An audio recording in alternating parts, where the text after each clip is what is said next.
बहीण भावाचे नाते हे फक्त नातं नाही तर भावना आहे. कधी भांडणातून उमटलेले प्रेम असते तर कधी शांततेतून जाणवलेली काळजी असते. बहीण आईसारखी भासते तर कधी भाऊ वडिलांसारखा आधार देतो. या नात्यात दिखावा नसतो ना अपेक्षा नसतात, फक्त एक उमललेली जबाबदारी असते. जिथं भांडणं असतात पण प्रेमही दडलेलं असतं. लहानशा गोष्टीचा रागही येतो पण लगेच माफही होते.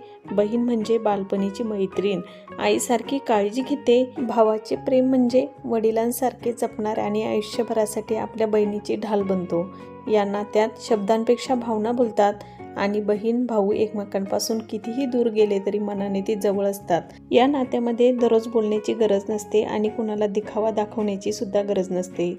मनाने कुठेतरी एकमेकांशी काळजी कायम जिवंत असते. हे नाते शब्दांना नाही तर भावनांनी जपवले जाते. यालाच तर म्हणतात बहीण भावाचे प्रेम.